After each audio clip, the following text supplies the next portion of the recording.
haven't run this car in months. I only drive it to move it in and out of the garage when I have something to paint. But I haven't been driving it because I've been having problems with one of the cylinders. It seems like I dropped compression in one of the cylinders like about a year ago almost. And I haven't been able to go under boost. And something's been hitting the spark plug and pinching it shut and causing damage inside the combustion chamber. And I never figured it out. I looked at it with an endoscope and I saw damage, but I didn't see any particles. The last couple times I drove it, I kind of pushed it to go under boost and it just wasn't happening, but it ran better.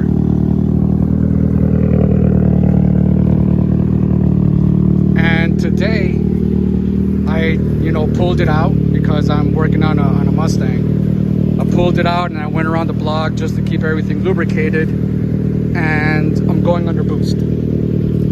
Full boost, peeling out, smoking the tires, first, second, building boost in third, like it's running normal. I don't know how a car is gonna go from having a problem with the cylinder where something is pinching your spark plug shut and kind of like causing compression issues, and then it returns to normal. I don't get it. I don't get it. Because I rarely move this car anymore, you can see it's starting to get mold. This is because like it just stays in a garage with a cover on it and stuff. But a couple areas it was like getting mold. I had to like clean it.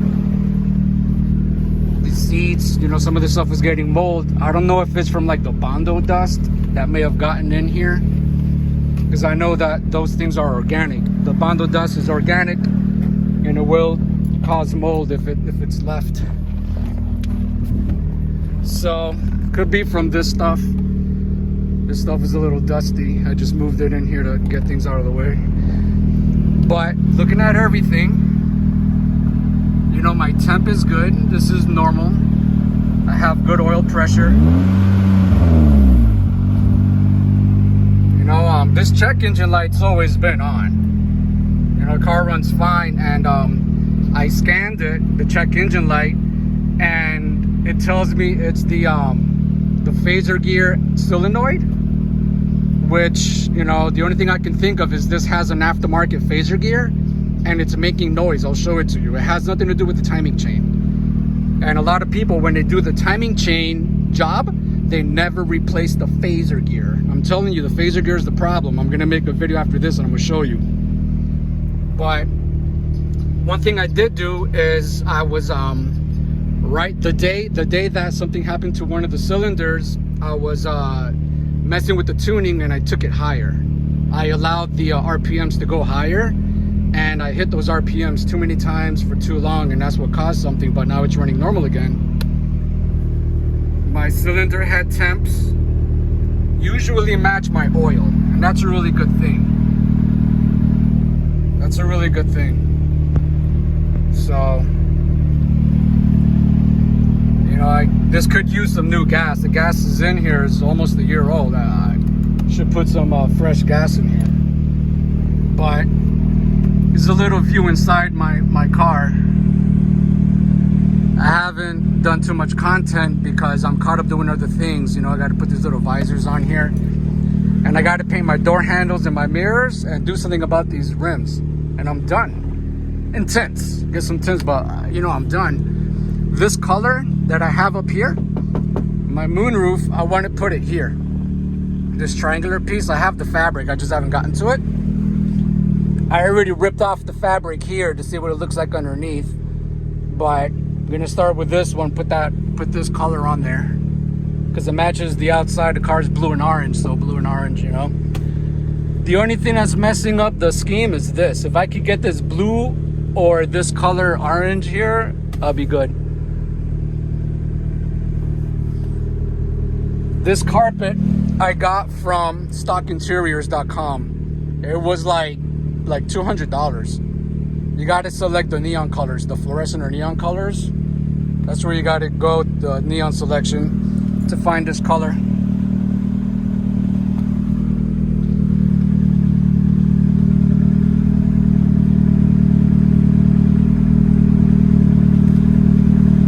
So Let me show you the phaser gear. Let me show you the phaser gear problem.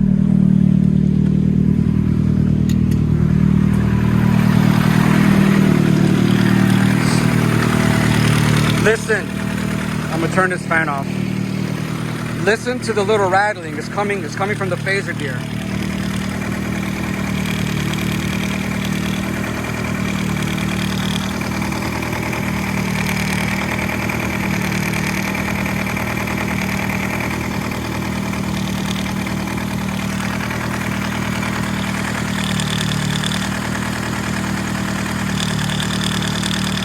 Hear it? Every time it rattles, every time it goes that it rattles, the RPMs drop. Listen.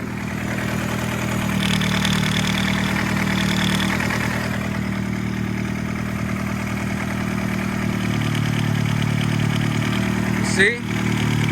Every time it rattles, the RPM drops. And the reason for that is the phaser gear has a locking pin in it that keeps it advanced, and it cannot go out of advanced. If it does not stay locked in the advanced position, which is idle and hard acceleration, if it doesn't stay in that advanced position, it's going to be able to fluctuate to retard. And because it's just fluctuating and the oil pressure isn't high enough to keep it retarded because it's idling, it slides back and forth and it rattles. And every time it rattles, that it allows itself to go into retard, the RPMs, they drop because it's retarded.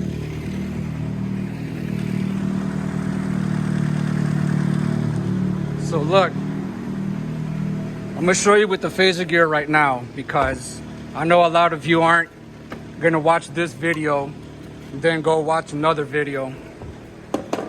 Look, let me show you.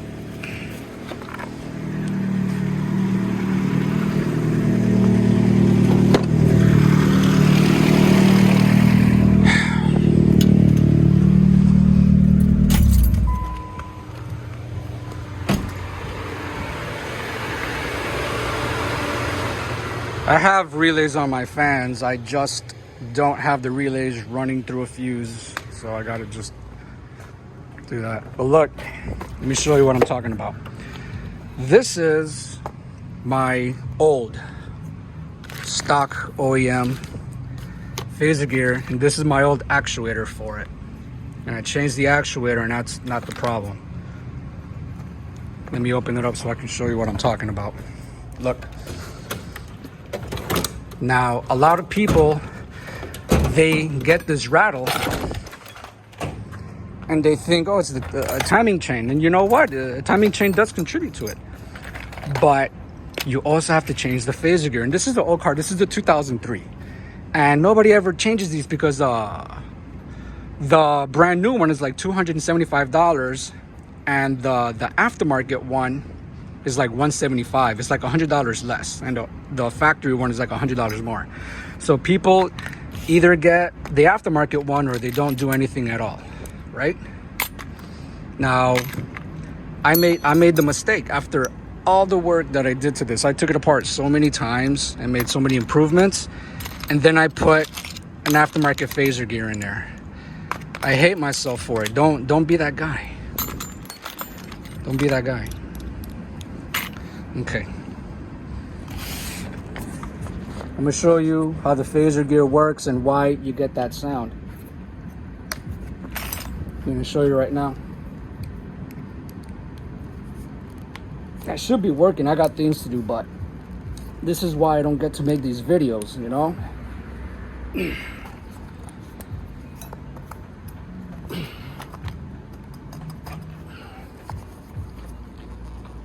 But I'll tell you what, if you're running this engine on your Spec V, you got the 2.5, the QR25DE, you can lock this phaser gear and have it advanced all the time. You're just not gonna have good gas economy, and like your top end is like gonna suffer a little bit, but it's better than locking it in retarded. Now,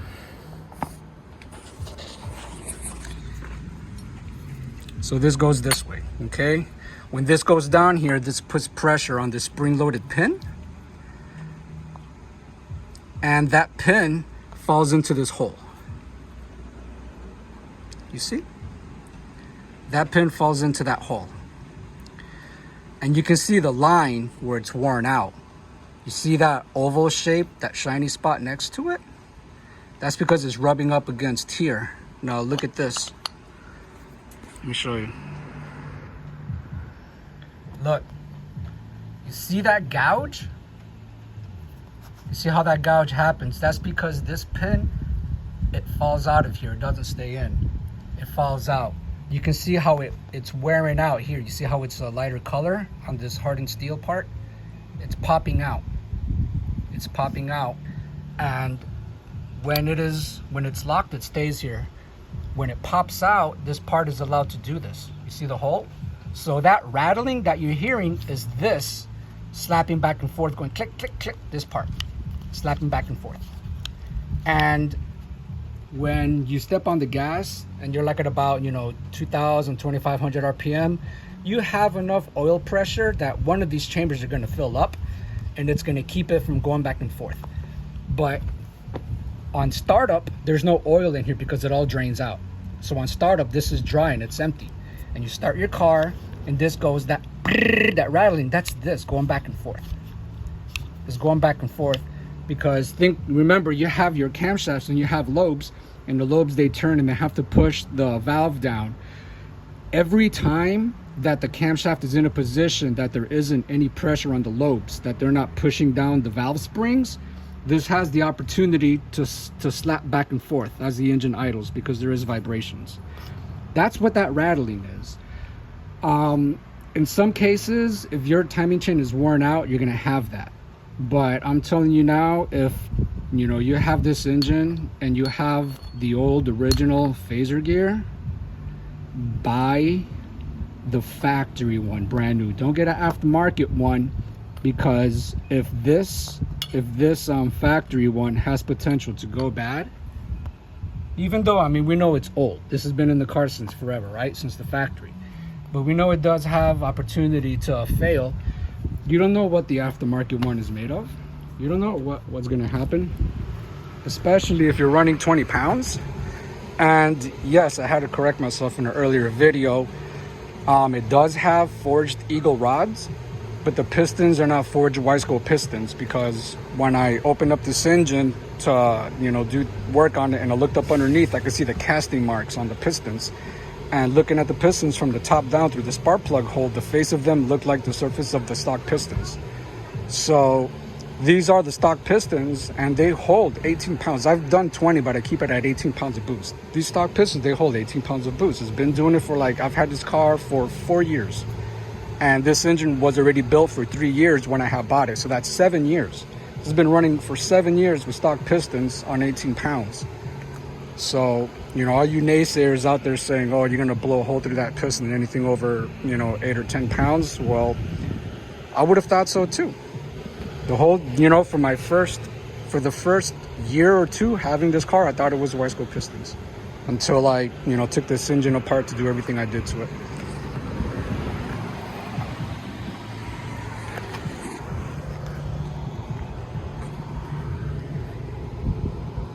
I deleted the AC compressor and I put a pulley on there. The exhaust is horrible. This downpipe leaks and it's too small. It's been welded too many times. Could definitely use a better downpipe. But I'm gonna give you my advice. When you do you see that this is clean. This doesn't leak oil much. Every engine leaks oil, but look how clean this is. And I didn't clean this to make this video. I did not. When you do a timing chain job, which is something that everybody does at one point, get all your seals, get them factory, spend the money, do it right.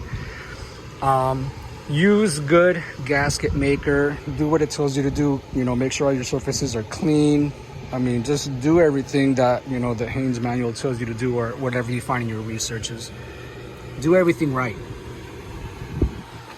These are stock mounts, but they're filled with silicone, and they work good. They work fine, no complaints. I know it's not that pretty, but it works, man. my intercooler. This intercooler was, when I got this car, it came with this intercooler, but it was all these fins. It looked like garbage. They were smashed. They had rocks in them. I spent 2 hours with two little skinny flatheads, straightening these out. You can see they're slightly imperfect. I straightened out every single one individually, all the way down. Then I painted it. I'm gonna do the same thing with this. The intercooler was worse because, you know, it's down here. It gets a lot of debris. It was worse. It was worse than this. So I'm gonna do the same thing. I'm gonna clean all these up. I'm gonna, you know, prep it and stuff. And I'm gonna paint it just like that. And then I have to make a radiator support. There's not much that's left to do. What I don't like are these ignition coils. They're good coils. They're LS1 coils. I just don't like how the wires come all the way around this way, and I can't turn these around this way so I can tuck the wires because just the design of it doesn't allow me. So I'm gonna have to make a new harness for this, and I'm just gonna make it to where all the harnesses is one wire. They all come like this, and then one wire that way. Just one wire that comes like this, and they all go to it like that. So, you know, hinges. This is what the car used to look like when I got it. The whole outside of the car was like that. So, anyway, two birds with one stone. The car is mysteriously running again. Mysteriously running again. This is a good thing, but it kind of worries me. You know, I don't want to like get stranded driving it somewhere thinking that it's fixed. You know, I already have plans for putting a new engine in there, so I don't know what I'm gonna do. I might sell this engine like this. I might sell it. I'm gonna keep all my accessories and everything. I'm just selling the alarm block by itself. I'm keeping my manifold, I'm keeping my turbo, but I'm selling the engine assembled and running by itself. You know, anybody who wants it, you can buy it and pay for it when I'm ready. So. But now you know. Now you know what the inside of a phaser gear looks like. Now you know what that sound is that you hear. And this pin is supposed to have a sharp edge. Let me zoom in a little bit. That pin, you see how it's rounded off? You see how it has a smooth bevel? It's supposed to be sharp. It's supposed to have a sharp, crispy edge, and it's all rounded off. And I'm pretty sure the spring has weakened as well. This plastic piece is dry rotted, you know, in the spring. I'm pretty sure it lost its hardness. But now you know. Now you know what it is. Now you know what the sound is. All those videos that I made with me modifying the timing chain kit and everything, not that it was unnecessary. Number one, the chain is going to be able to spin at higher RPMs without fluctuating, like going high RPMs and then the RPMs dropping really fast. You're not going to have that slack collecting in the back because of the modification that I did to the tensioner. And it also eliminates any other probabilities to finding out that the problem was the phaser gear the whole time. So that's still something you can do. And as far as the phaser gear, just buy a brand new factory one. So if you do a brand new timing chain, you modify the tensioner so that you know it can't go back into the housing anymore. You have a new OEM phaser gear and you're still getting rattling. There's only two things that it can be. One is the heads were shaved more than one time or just shaved too much to where the distance or the height of the alarm block is a little shorter, making the chain longer even though it's brand new. But with the modifications, it should still correct it. The last thing would be you have a bad rod bearing, a piston rod bearing, which sounds like a knocking that never goes away. That's a little more obvious. Or maybe you need to adjust your valves. You know, because your lobes, the camshaft lobes and the valves are always supposed to be making contact. So whenever, if a spring goes bad or the lobe is worn out or, you know, you need a shim in there, you're going to have separation and they're going to smack each other until you get oil pressure in between them. So that's that. That completes this video. You guys found this helpful. If you have any questions, something that I didn't mention, you know, any questions, even if it's related to auto body and paint or whatever, just ask in the comments. I don't do too many activities on this channel, but if you guys, you know, leave comments, share and stuff like that, it does help the channel, and maybe I'll interact with it a little bit more. Have a good day.